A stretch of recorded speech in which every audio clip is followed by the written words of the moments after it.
Lisa. It's inclusive recruitment practices for disability and neurodiversity.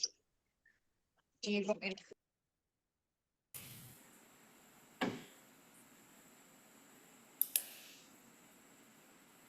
So thank you so much for everyone who's joining us today. I'm joining from the lands of the Jagera, Yagara and Yugarawal peoples and pay my respect to their elders past and present. And I extend that respect to Aboriginal and Torres Strait Islander peoples who are also here with us today. So today's webinar on disability inclusive recruitment is co-hosted by the UniSQ Disability Network and also the Association of Neurodivergent and Disabled Garment Professionals Australia, or ANDPA. And it's been a bit of a topic of discussion across the network and ANDPA, as well as in the wider higher education and library sectors. So it's really great to see so much interest from people in attending this webinar today. Before we start, I will mention a few housekeeping matters. You're very welcome to keep your camera on if you'd like, but just note that the webinar is being recorded. So we would also ask that you keep your microphone switched off. Second, we have attendees from very diverse professional backgrounds here today. So I just wanted to remind everyone, if you haven't attended an ANDPA or UniSQ Disability Network event before, just to keep our code of conduct in mind. So the key takeaway there is to be respectful and also to respect other people's right to privacy, especially if they're sharing any personal information or lived experiences. And finally, we will have some time for questions at the end. And Nikki Anderson, who's on this call with me and who's co-founder and co-chair of both the UniSQ Disability Network and ANDPA, will be helping to facilitate that. So you're welcome to add questions to the chat, send them privately to Nikki or I to ask on your behalf, or you're welcome to unmute, and perhaps also, since we have so many people on the call, just raise your hand and we'll facilitate any questions for Tom when we get to that point. So I am really delighted to introduce Tom Peach as our speaker today. We're very lucky to have Tom at what is actually, I think, 4 a.m. in the morning for him. But I have mentioned to Tom that he's got a lot of Australian fans, especially in libraries. So it's absolutely terrific to have him speaking with us today. Tom is a librarian and learning development leader in UK higher education, as well as expertise in teaching and learning, accessibility, and leading library services. He is a fierce advocate and practitioner of developing disability inclusive recruitment, and also a believer that there's more for us to do and learn and things that we can do better. Tom works from a position of both professional experience and disability lived experience. So thank you very much for joining us, Tom. And with that, I will hand over to you. Thank you very much, Amelia. I'm just going to try and share my screen.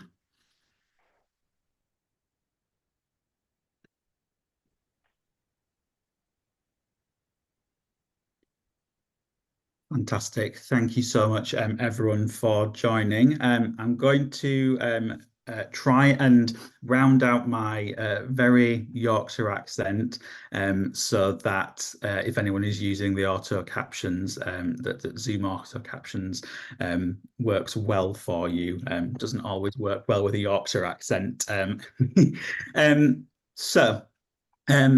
I'm really, really pleased to be able to talk to you all today and to share some of the work that I've been doing around disability inclusive recruitment practice, and specifically for the context of today, borrowing from what we know in teaching and learning and joining those two areas of my work and hopefully your work together.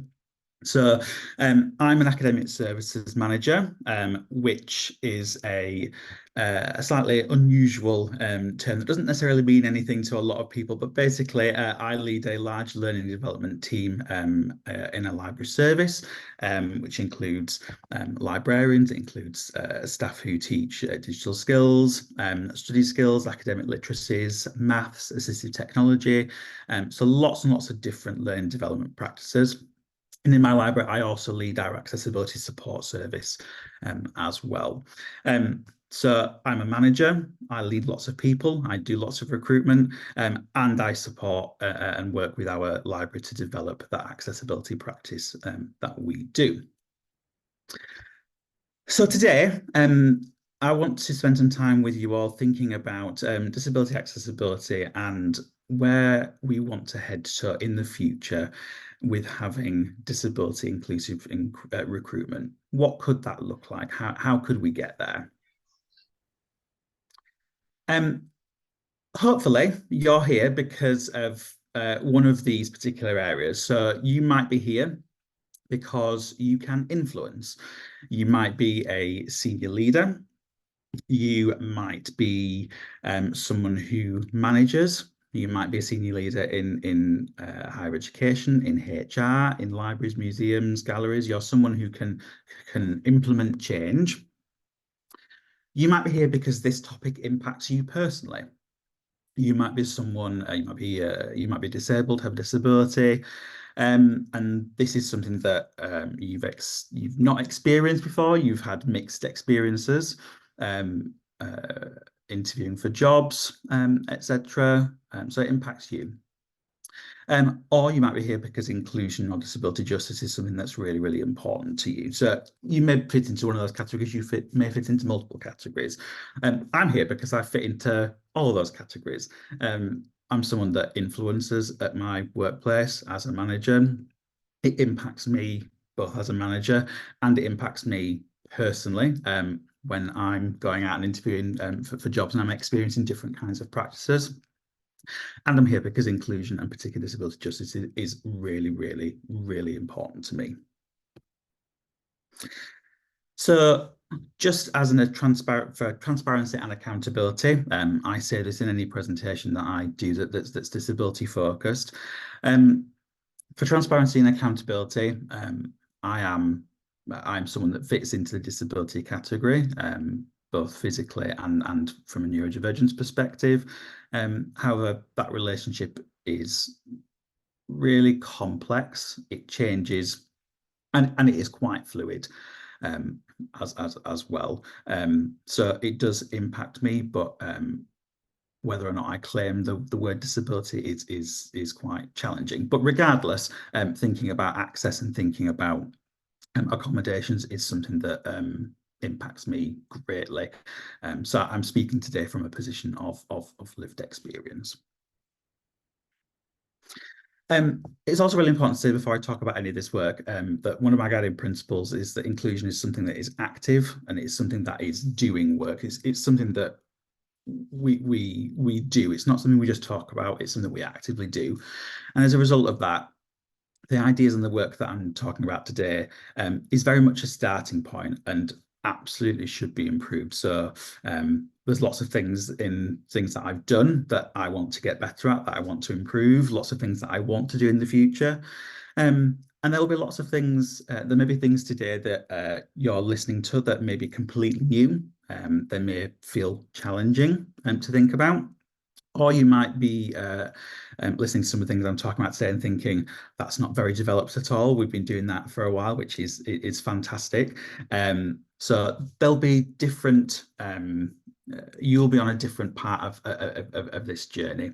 But my guiding principle is that this should absolutely be improved. It is not the end point.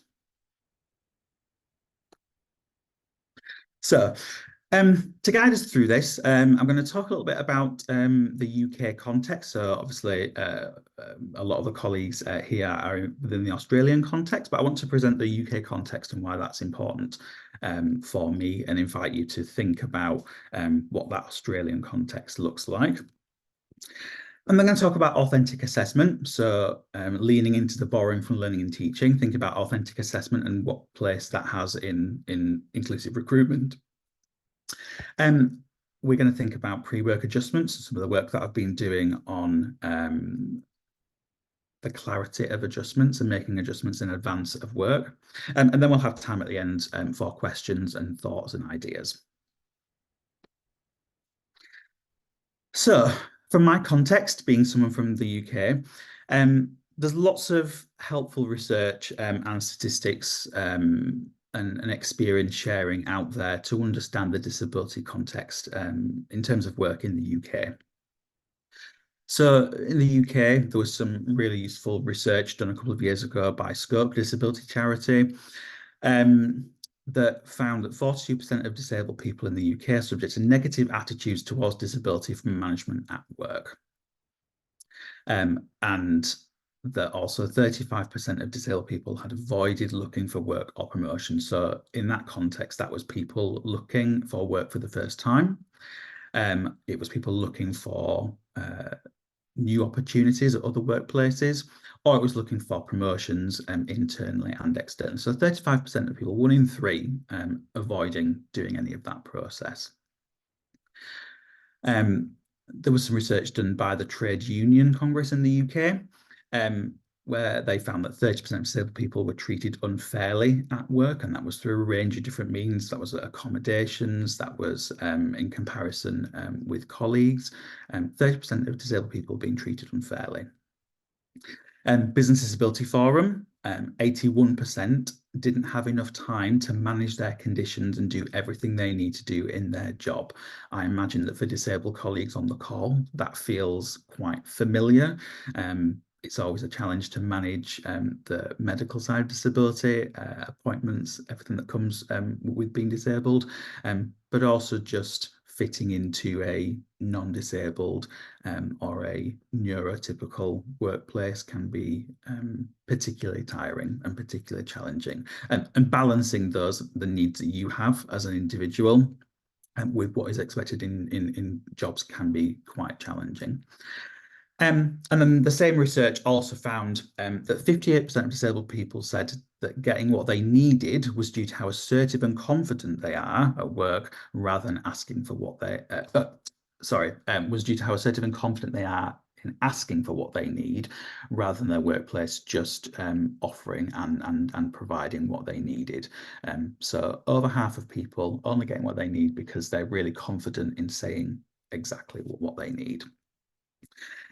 So that's kind of the context that we're starting from, that I'm starting from, and it's not the most positive starting point to kick off from, but I think it's really important to present that this is not an easy landscape to navigate for disabled employees, particularly from a UK context, and that colours not only disabled people's employment experiences in work, but also colours that experience when we're thinking about recruitment, when we're thinking about going for jobs. People's experiences at work impact and colour how they approach looking for jobs, whether they even look for jobs in the first place. These statistics, as I said, are all from a UK context. So I invite colleagues, particularly senior leaders who are on the call, senior HR colleagues who are on the call, to think about and explore what do these kinds of statistics look like? What does that experience look like for disabled workers in the Australian context, to understand where candidates are coming from, where is that experience? So, specific in the UK context, and I imagine very similarly in the Australian context, disabled people are heavily unemployed in the UK. So it's really important to me to think about the conditions of employment at all stages of the employee life cycle. We think a lot about employment conditions whilst we're at work, which is really, really important. But that life cycle to me is really, really important. So what can we do during recruitment? And again, that's why hopefully you're all here. What can we do during the recruitment process? Specifically, what can we do that is really impactful for candidates? So what changes can we make that will help and support candidates with an inclusive recruitment process? But also, what changes can we make? What can we do that will get buy-in for change with leaders and change makers, so that that inclusive recruitment work is supported by the institutions that we work for? So it's not just us doing it by ourselves, but it's something that has institutional backing. So what is it that we need? And that's where having something to latch our practice onto is really helpful. I'm a fan of a framework. I'm a fan of a philosophy, of an approach, of something that is recognisable to our institution. So as a teaching and learning institution and as a teaching and learning person, so much of what I do is grounded in teaching and learning. I see teaching and learning everywhere, not just in the actual teaching and learning that we do, but I see it across our library service. I see it throughout my line management. So I'm a very a coaching practice and a development practice centered manager. I see it as part of the learning and teaching approach, and I see that in recruitment as well. So the work that I've been doing latches, particularly over the last 2 years, has been latching recruitment around authentic assessment. So if I see the recruitment process as an assessment process, then authentic assessment is something that is really, really important to me. So for colleagues who are not as familiar with authentic assessment, in authentic assessment in education, what we are assessing is we're assessing learning and knowledge in meaningful real-world ways. And that means choosing ways of assessing that better reflect how learning will be used out in the world. So we're not just assessing things through ways that we've always assessed just for the sake of it. We're thinking really purposefully about what it is that we're wanting people to learn and therefore demonstrate, and picking good ways of assessing that. So, for example, in classrooms, we might change an essay assignment to a blog post or to a video advertisement because we're assessing public communication, not necessarily academic writing. So we're changing up that assessment method. We might change a closed book exam to an open book exam, for example, because you would have your books and your reference materials available at work. You have your formulas, you'd have everything that you need available to you. So why do you need to remember all those different formulas? The closed book experience isn't necessarily authentic to the real world experience of using that knowledge. So because authentic assessment is really important to me, it's important to my workplace, it's important to the higher education context in the UK, that led me a couple of years ago to think about, are our interviews actually an authentic process for recruiting and for assessing whether or not someone can do a job? Or for me, when I'm interviewing for jobs, are they actually assessing and showing interview panels that I'm any good or that I can do this job? Is it actually authentic to real world work? So typical interviews, they're occurring with very little context. And again, I'm generalizing here, but hopefully there will be lots of things that people recognize here from their own experience. But typical interviews, they're happening with very little or no context. You might just have a job description. You might just have some information about the institution, maybe a bit of information about the people who were on the panel, but you might not have very much context at all. You're unclear about how you're going to be assessed, what criteria you're going to be assessed against. You've got likely often no idea of the questions that you're going to be asked. You don't know what you're going to actually be asked to talk about or asked to reflect on, even though you've got a job description in front of you. You're unclear on the level of expectations on how that conversation is going to happen. Is it going to be a two-way conversation the whole time? Is it going to be very one-sided? Is there going to be part of it that's a two-way conversation?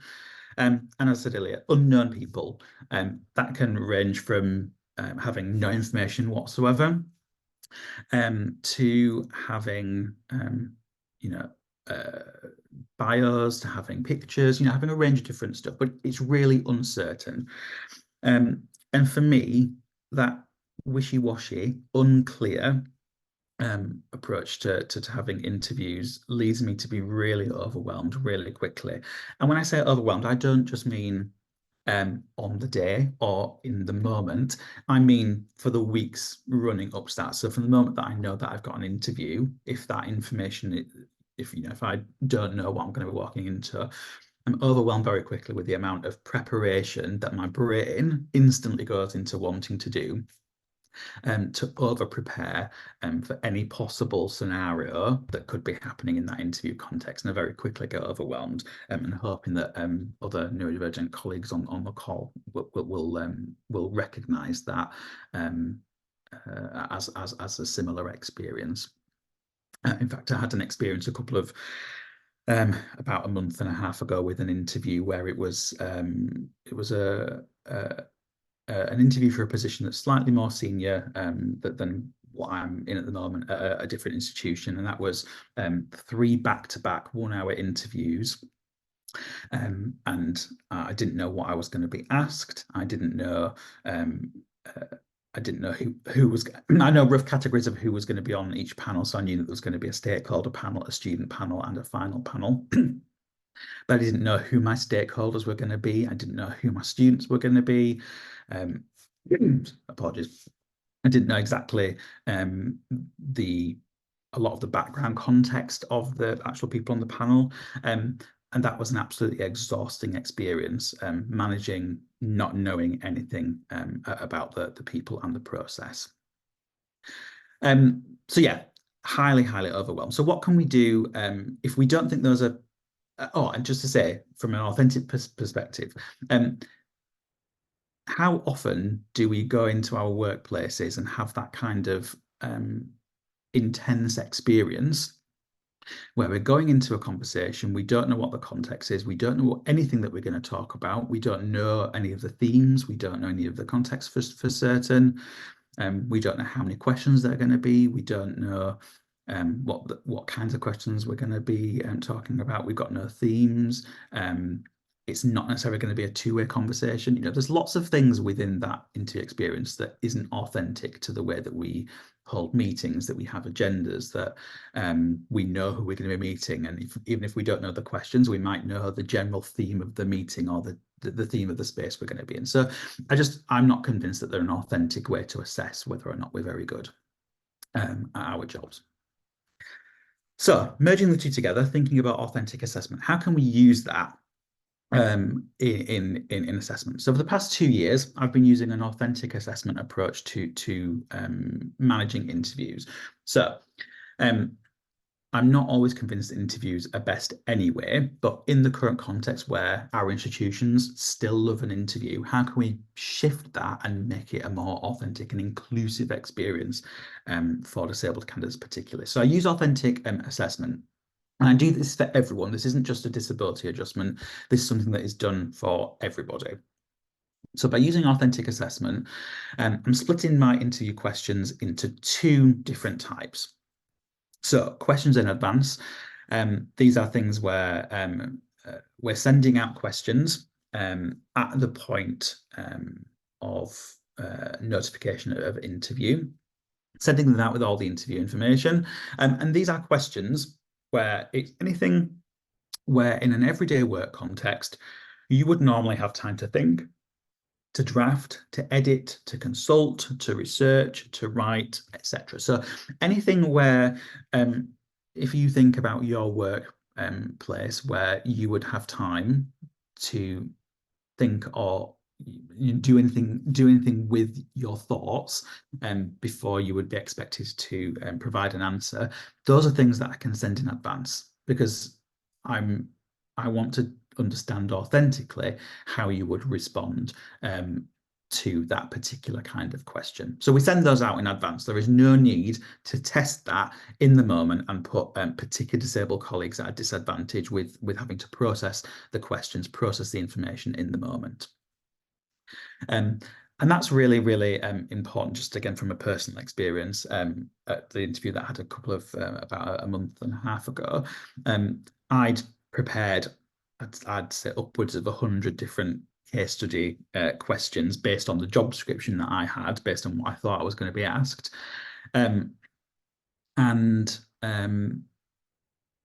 Several of the questions were just nothing that I'd ever anticipated, weren't necessarily connected to the job description, were really unexpected, and it completely threw me in the moment with thinking through why I've been asked that, you know, what is now really important to those interviewers. I was thinking about, well, you know, it's not in the job description, so how are they assessing that? And I'm doing that all whilst I'm trying to formulate a response. If I'd had an idea in advance of the themes that I was going to be asked for this senior interview, I'd ask for an accommodation for the theme, to know the themes of the questions rather than the questions I thought it was more appropriate at that level, and that was denied. So, but if I'd had those in advance, I would have had a better steering on what was important to those interviewers and being able to prepare much better. So yeah, questions in advance. I still do have some questions in my question interview sets that are unseen scenario questions. So these are things where, from an authentic perspective, I'm thinking about anything where I'd expect someone to be able to respond in the moment, and they're doing that without necessarily preparing. So, for example, for lots of my roles, which are teaching roles, we might have a scenario question around behavior in a classroom, or we might have a scenario question that's reflective of something that might happen in a one-to-one tutorial, such as a well-being type scenario. But again, I share the themes of those in advance. And that's because, if you're going into a teaching session, you don't necessarily know what's going to happen in the class, but you know that you're going to probably have to do some kind of behavior management. So it's a theme that you're already aware of when you're about to go in. If you're going into a one-to-one with a student, we know that there's potentially going to be a well-being element to that. There's going to be students talking about their holistic selves. So it might not happen in a one-to-one, but we've got an idea that that theme might come up. So we share the themes in advance. As part of communicating in advance, I'm also communicating how I'm going to be scoring and what I'm going to be marking against. So being clear about how I'm going to use the job description, what is the scoring process, what are the criteria that I'm actually going to be marking against. And I'm sharing that more widely as part of that interview process context. So sharing how long is that interview going to be? What's the communication look like? Who is actually going to be on the panel? Why are they there? So sharing and revealing the transparency of that context. So yeah, using authentic questions during that process. Something that worries a lot of managers and worries HR colleagues is about the fairness and the quality of that process. So if we share questions in advance as an authentic approach, what does that do to fairness? What does it do to quality? What I would say, and we're here on the call thinking about neurodivergent experiences, but it's a really important, for me, authentic assessment is a really important step for groups of people beyond just disabled candidates. There's lots of exciting research out there about the experiences in the UK context for working class colleagues, people getting into higher education, research about Black, Asian, minority ethnic colleagues getting into higher education, and the unclarity and the uncertainty of HE and our language, our processes, our kind of HE education culture context being untransparent. So authentic assessment and being really clear about what we're asking, why we're asking it, can be useful for all a much wider range of candidates. I'm certain that the AI conversation is raging in lots of your workplaces. It's making us think about assessment for students and how we assess, how do we manage quality, and it's we're having to do the same thing in recruitment. So thinking about what questions we ask, how do we ask them, how do we assess that in the age of AI, what place does AI have in our workplaces, but also in that recruitment. So we're having to go back to the drawing board anyway to think about the quality of that process. And although at the moment I haven't as of yet found any research to do, particularly in a HE context, of doing questions in advance, but I know there's lots of similar libraries who are doing questions in advance, just like me. And having spoken to lots of colleagues in the UK, we've had no reported issues as of yet about the inflation of candidate quality. And then locally, in my own context, from doing this for the past 2 years, I've got no experience whatsoever of every single candidate being outstanding, being amazing. It just isn't the reality. But what it has done, it's meant that the colleagues who are really suited to those roles and going to do really, really well, and have got really fantastic experience, are able to really focus on that recruitment experience, be more relaxed. And I've got a quote on the screen from a colleague from the past 2 years, who talks about allowing them to relax, to focus on the answers, and getting a better sense of what was important to the interviewers for the job, so they could show how they could help with those, how they could help achieve the vision and the goal that the recruiters had for that role. So yeah, no issues with quality as of yet.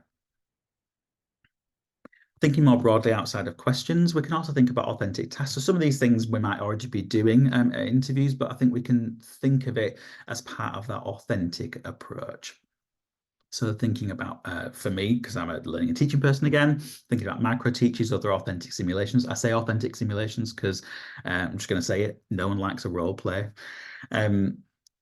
Thinking about problem solving and solution tasks, thinking about practical tasks, but fundamentally going back to the drawing board as an assessment, what is important to this job, then interview question wouldn't allow a candidate to show you what they can do, and particularly from a neurodivergent and disabled context, what would disproportionately disadvantage a disabled or neurodivergent colleague if you're trying to assess whether or not they can do this particular task by asking for a verbal account of that, when we could just observe someone doing something instead. The kind of ideas of using authentic assessment, and particular questions in advance, fit more broadly as part of trauma-informed recruitment. So we know that recruitment processes bring stress, they bring rejection, they bring critique, they bring lots of triggers for rejection sensitivity, they bring overwhelm, all the kinds of things I've talked about. And when compounded with access friction or access denial, so being denied reasonable adjustments for interviews, being denied access requirements that we think might be reasonable, recruitment can be a trauma-filled process.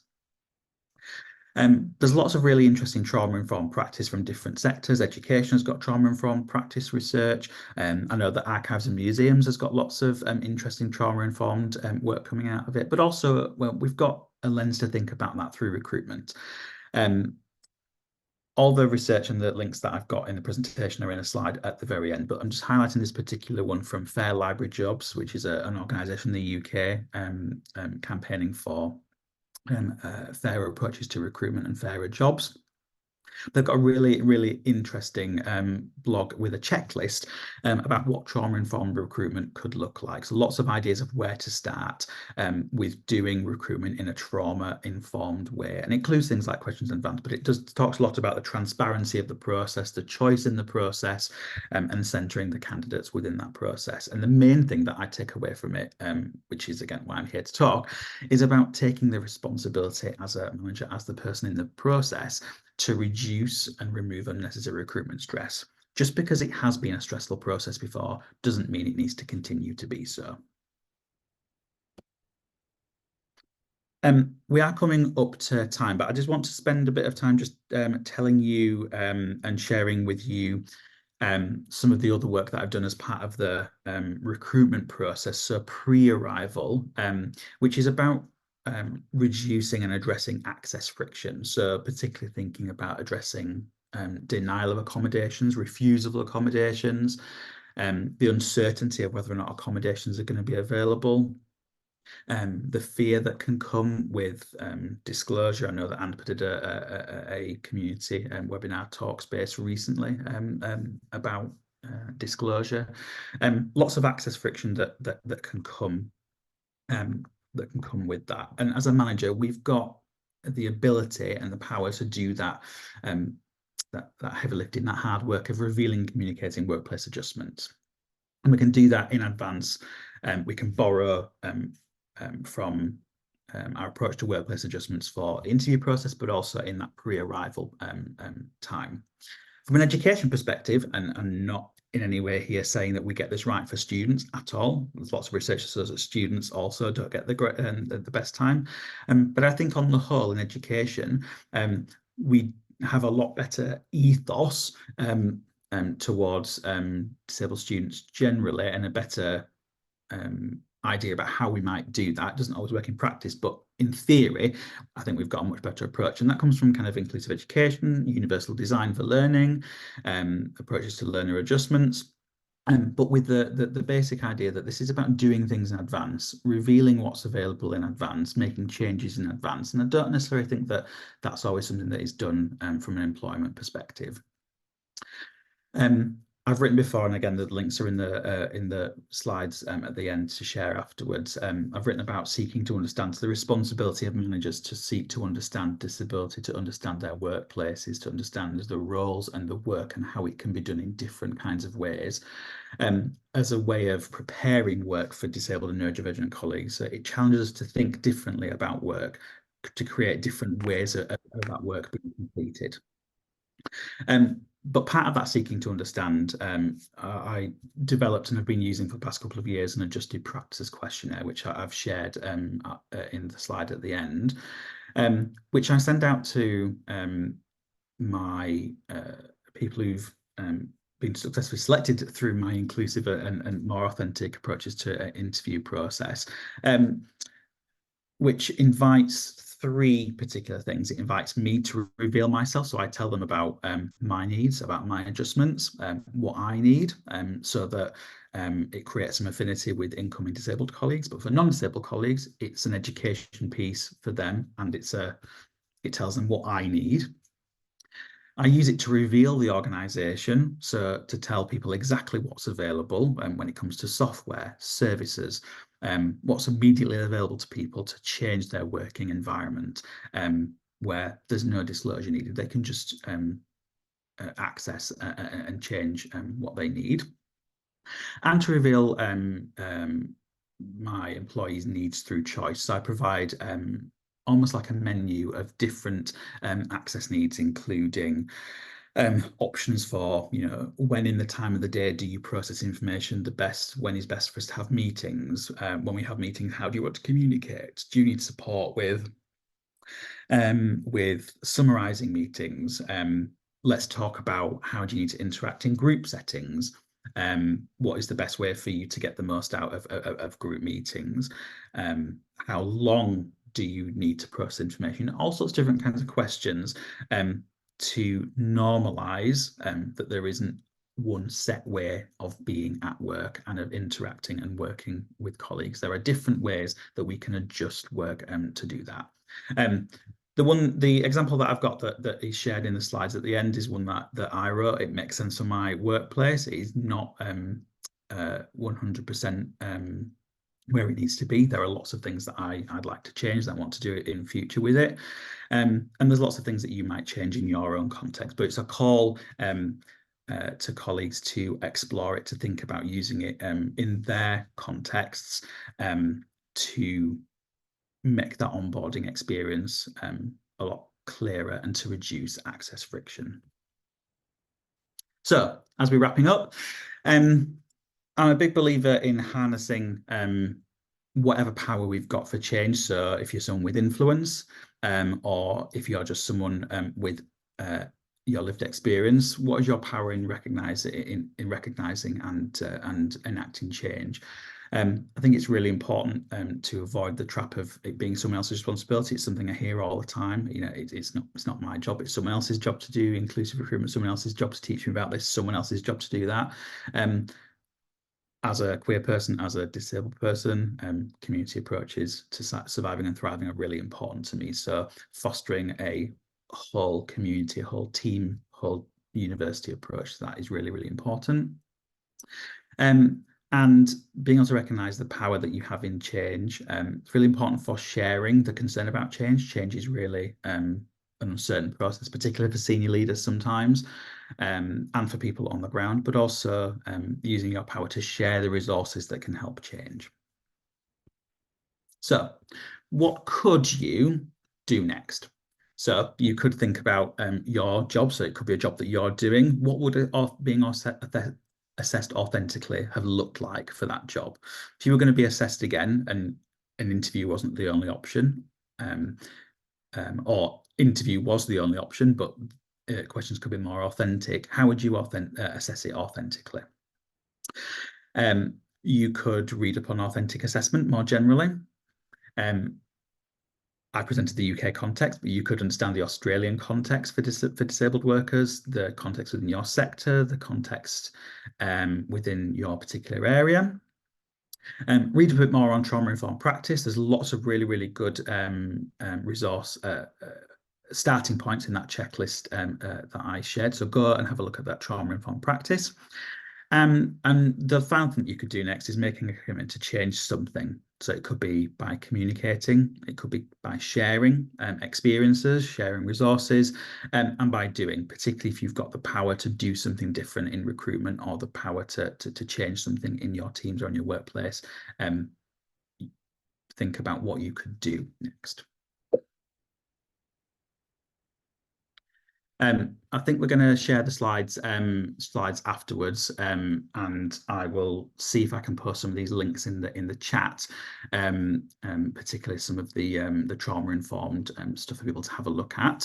But otherwise, I've gone slightly over time, so apologies and thank you for bearing with me. But I think we should be at the question time now. Absolutely, and thanks so much, Tom. So I did see one question come in that I'd encourage anyone who does have questions to either add them to the chat, or you're welcome to also use the Zoom function to raise your hand. A question that came through the chat I saw, Tom, was how far in advance to send, I think it was interview questions or themes.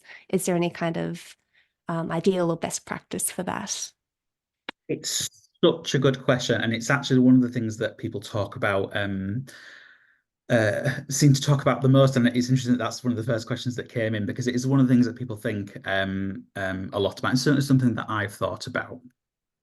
The slightly my slightly annoying answer is that there isn't, for me, I think, an ideal time, but because I'm thinking in the authentic assessment perspective, I think about it through an authentic lens. So what is it that I am recruiting for? What are the roles that I'm recruiting for? What would make sense in the context of this role? Is this something where what I'm assessing is something that's happening quite last minute? So do I then give that information on the day of the interview? So, when someone arrives half an hour before, or is this something where, I would ask for a response to this a week before or 2 weeks before? I'd send an email to someone, I'd ask them, can you tell me about what you've done about this or this? And then you'd have 2 weeks to write a response, or, a week to think about a response before you go to a one-to-one, or, a week before you're going to a meeting, or you've got your agenda. So for me, again, thinking about an authentic experience, I would be thinking about the role and basing it on that. For me personally, just because it's how I've got my HR team on board, is we just send it all out at the same time as the invitation to interview. The way that our recruitment timeline works is that normally that's about usually about 2 weeks before, which I think, in terms of practice in the UK HE sector, is quite far in advance. A lot of people are doing sort of a week in advance or on the day of. To me, I would love to have the questions as far in advance as possible, just because you don't know what people's work home contexts are, their personal contexts. You don't know what's going on that week. So let's just, if we're given the information about the interview, let's send it at the same time. But yeah, think about the role. Think about what is realistic for the role. Of course, alongside that, we've got to also think about inclusive approaches to the role itself. So if your answer to that question is, well, everything is, everything is last minute, everything is always going to be last minute, you've got a bit of a problem with your role, I'd say, there more generally, that inclusive recruitment isn't going to fix. You might do inclusive recruitment and then someone gets there and is going to burn out very quickly in the role. So yeah, think about the role, think about what is authentic to the role, and yeah, take it from there. All right, and there's another question from Jennifer. Could you please expand a little more on AI and assessment with regards to the recruitment process? So it is a very topical kind of question at the moment. Yeah, very, very topical. And it's a tricky, challenging one. because yeah, it's a really tricky one, because certainly at my workplace we haven't really settled on what AI in the workplace actually looks like. So that can make it challenging then with knowing how to respond in an authentic way. If we haven't settled on what is permissible in a work context, then how can we feed that into the recruitment process? But I think for me, if we understand what AI is good at, we know that AI can be really good at drawing from the evidence that it's got available and coming up with statements that sound plausible. What it's not good at is drawing from your specific experience. We've had some research recently. I think our health sciences team have done lots of experiences recently where it does a really good job of thinking up reflections and reflective accounts from paramedics, for example, because it's quite a standardized, some reflections are quite standardized, but thinking really specifically about the questions that we're asking, and pointing them at all times to draw from people's actual specific experience. So yeah, it's not something I've necessarily fully got a grasp on yet. My institution is still figuring out how it's responding to that from a student perspective. Again, my institution, I think, is a little bit further behind than we'd like to be. So yeah, not a concrete answer there, but to think from an assessment perspective, to go back to being really clear on centering and expecting responses to be focused on your actual experience. And I feel like that's a place that a lot of institutions are in at the moment as well. It's still developing and still learning what that actually looks like. So Kate's asked about some real-world examples of adjustments you have made or would suggest for interviews. So we've talked a lot about, I guess, questions, and Kate's given the example of providing longer than typical duration if that's something an interviewee has needed. Do you have any other examples that you've used in practice, Tom? Yeah, really great question. Thanks, Kate. I think the trauma-informed recruitment checklist is a really great set of examples. So I think that the link is available on screen. So the Fair Library Jobs and checklist. It's got a really great set of things to work on the transparency of that process and to increase choice. So it talks a lot about, where possible, giving people options of when they're going to be interviewed in the day, as an example. So something that happens quite a lot in kind of traditional recruitment is you get your slot, and the slot that you get is the slot that you get. And it doesn't always take into account people's traveling, the amount of stress that someone might have in the day. Right. So being able to contact candidates in advance and say, ideally, would you prefer, a morning slot, an afternoon slot, a kind of a slot around midday? What would work for you? It is quite a simple but powerful thing that can be done. It takes a little bit more admin because you've got to kind of go out to your candidates, but thinking about your candidates' need and thinking about the way that they process information, the way that they need a bit more control in that day, I think it can be a really powerful and quite easy thing to do. So yeah, giving options during the day, I think, is a really great starting point. But I definitely have a look at that trauma-informed checklist on the trauma-informed recruitment blog. Great. So I've got a question from Sam. It's very similar to one that I'd be asking about some of the pushback that we can kind of have in this space as well.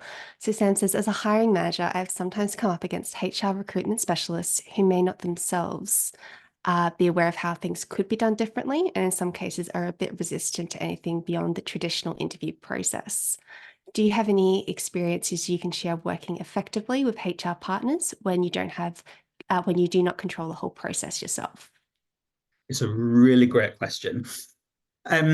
So in terms of partnering, so I've partnered with my HR team on doing this at my workplace and getting them on board with my institution's ethos and approach. So we've got a social justice approach, which I think many institutions have got now, and working with them on realizing that through their practice and realizing that in how we do recruitment.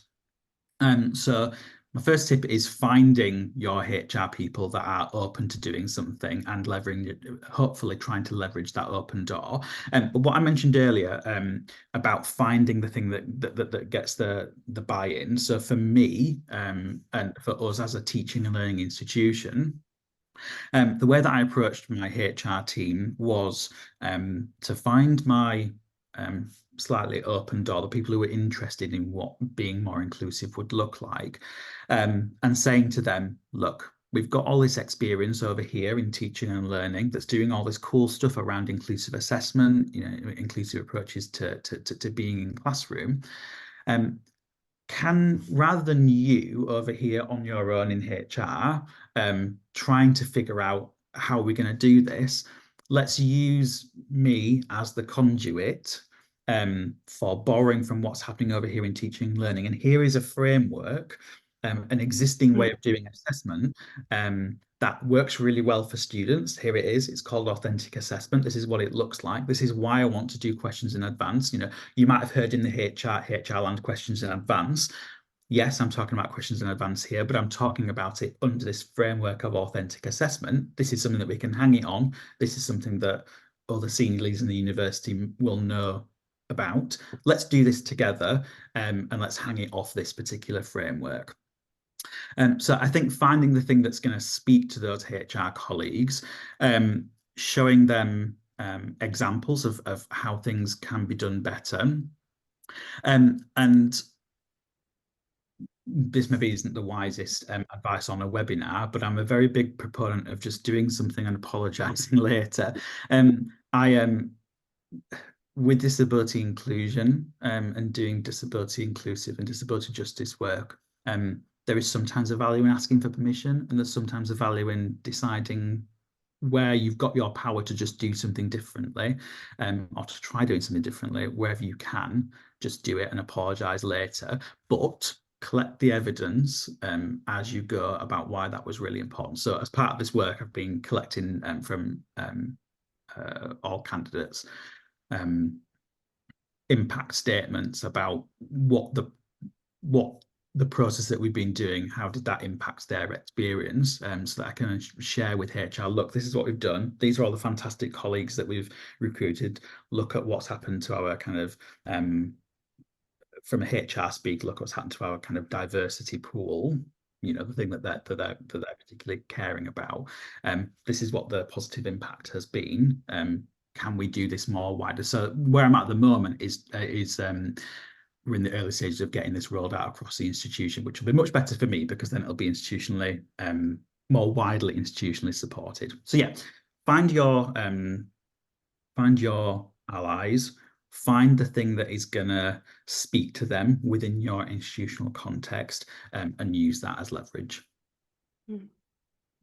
And you touched briefly on disclosure in your talk, Tom. I know that's something that a lot of people find challenging, not just in the recruitment stage, but also following that just in the workplace. And it brings up a lot of conversations on risk. So Erin was asking if you could share some advice on striking a balance between requesting adjustments for interviews and managing that potential stigma and bias around disclosure. Yeah, it's a really tricky one. And it's something that I feel really mixed on. Within our application process, it happened last year. Our HR team added a question in the interview process, which was about asking all candidates to reflect on their experience of equality in the workplace, but it didn't have any caveat about how to answer that question. It ended up having a lot of people disclosing under UK law, disclosing protected characteristics, which we're not supposed to know at that point, know about at that point, and that can make it quite challenging within that process, particularly if, as part of the process, you're not supposed to know. I think managing potential stigma and the bias within that disclosure can be really tricky and challenging. It's not something that I've managed to get right myself yet.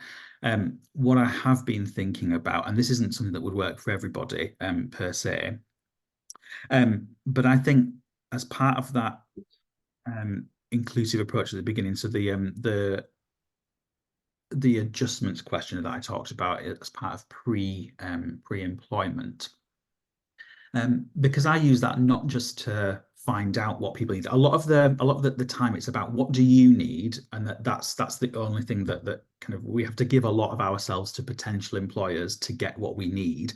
Part of the access questionnaire is more about just saying what's available, but also revealing myself to people.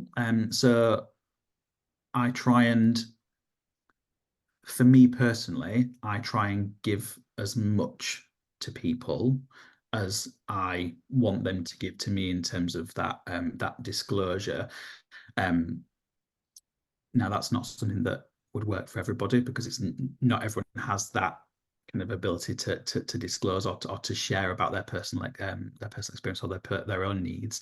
But that's something that I'm personally, I'd quite like to try and do for future rounds of recruitment, to share a bit more about how I'm going to be in that interview process. You know, what is stimming going to look like for me in that process to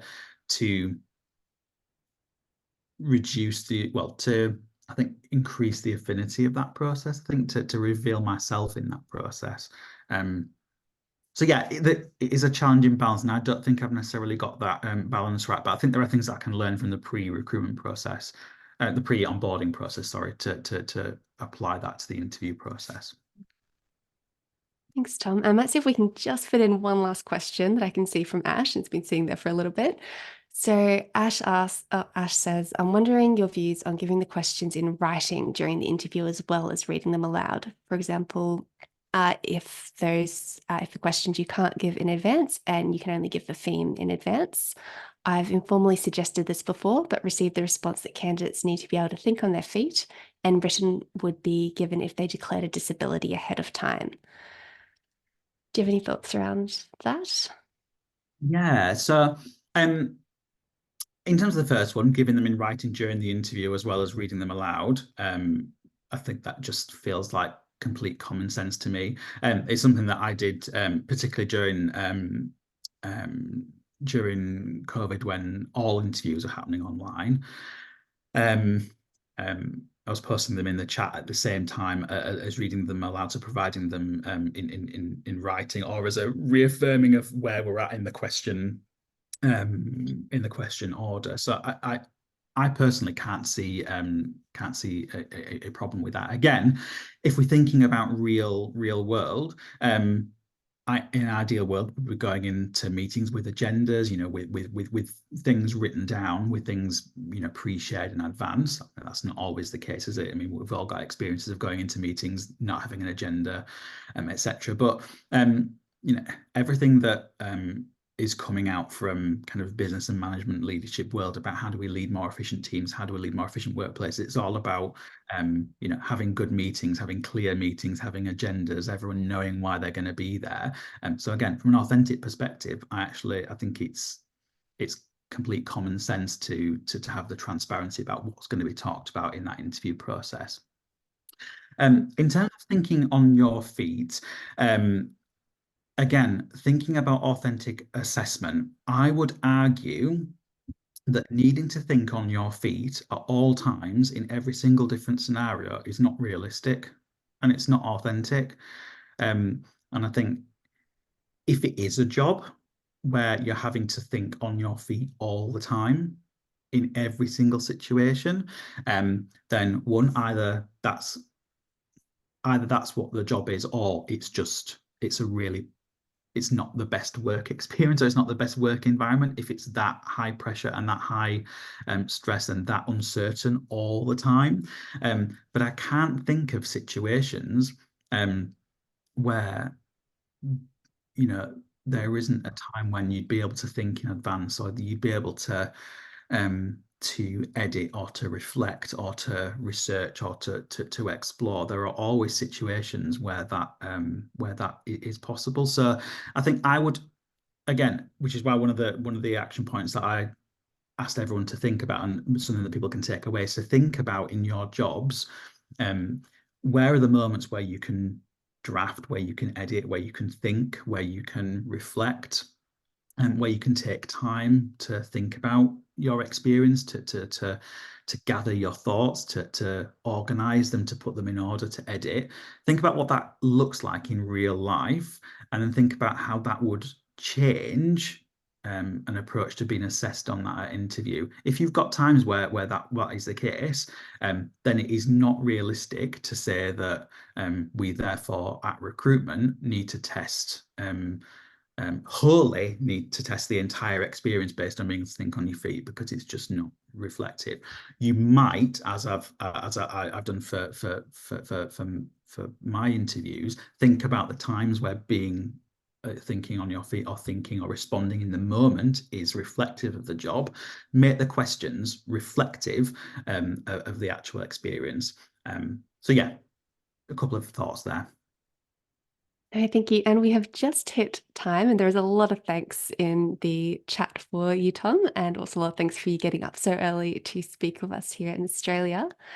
So thank you to everyone who has attended today and joined us. It's been absolutely fantastic to have Tom. I noticed that there was a question about the recording. Yes, it is being recorded, and the recording will be made available. So anyone who registered will receive that, and we'll also promote it through ANDPA and the Disability Network at UniSQ. If you are interested in future events, you can join ANDPA as a member or follow us on social media, either on Instagram or LinkedIn. And we do hope to see everyone at future events and webinars as well. So thank you all, and thank you, Tom.